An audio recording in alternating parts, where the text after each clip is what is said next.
তামিলনাড়ুর রাজনৈতিক অঙ্গনে নেমে এসেছে এক গভীর শোকের ছায়া, যাকে এক ঝলক দেখার জন্য হাজারো মানুষের ঢল নামে সেই থালাপতি বিজয়ের একটি সমাবেশই যেন পরিণত হলো এক মৃত্যুপুরীতে। প্রিয় তারকার রাজনৈতিক দলের প্রচারণায় অংশ নিতে গিয়ে পদদলিত হয়ে প্রাণ হারান অন্তত ৩৬ জন, আহত হয়েছেন অর্ধশতাধিকেরও বেশি। গতকাল শনিবার সন্ধ্যায় কারুর ইরোড মহাসড়কের ভেলুসামাইপুরমে তামিলাগা ভেত্রি কাজাগামের জনসভা অনুষ্ঠিত হয়। জনসভায় অংশগ্রহণ করেন ভারতের তামিল সিনেমার জনপ্রিয় অভিনেতা ও টিভিকের প্রধান থালাপতি বিজয়। থালাপতি বিজয়ের জনসভায় অনুমতি ছিল ৩০,০০০ মানুষের, কিন্তু সমাবেশে ভিড় করেন ৬০,০০০-এরও বেশি মানুষ। রাত ৮:৩০টায় বিজয় যখন মঞ্চে ওঠেন তখনই উত্তাল হয়ে ওঠে জনসমুদ্র।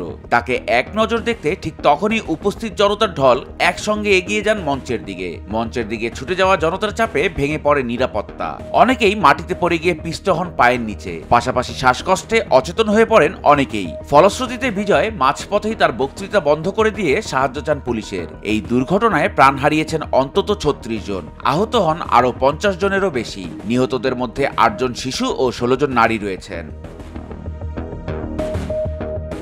সমাবেশে প্রাণহানির ঘটনার পর সামাজিক যোগাযোগ মাধ্যম এক্সে নিজের প্রতিক্রিয়া প্রকাশ করেন বিজয়। লিখেন, আমার হৃদয় ভেঙে গেছে, ভাষায় প্রকাশের অতীত যন্ত্রণা ও শোকে কাতর আমি। কারুরে প্রাণ হারানো আমার প্রিয় ভাই বোনদের পরিবারের প্রতি গভীর সমবেদনা জানাচ্ছি। যারা হাসপাতালে চিকিৎসাধীন আছেন তাদের দ্রুত সুস্থতা কামনা করছি। এ ঘটনায় তামিল মুখ্যমন্ত্রী এম.কে. স্টালিন প্রত্যেক নিহতদের পরিবারকে ১০ লাখ রুপি ক্ষতিপূরণের ঘোষণা দেন এবং আহতদের জন্য ১ লাখ রুপি ক্ষতিপূরণের ঘোষণা দেন। পাশাপাশি তার নির্দেশে গঠিত হয়েছে তদন্ত কমিশনও। এই ঘটনায় প্রধানমন্ত্রী নরেন্দ্র মোদী থেকে শুরু করে পুরো ভারত শোকাহত।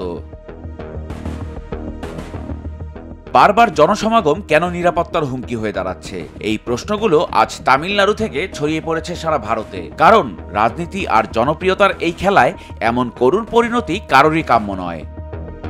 ইলিয়াস হোসেন, স্বদেশ প্রতিদিন।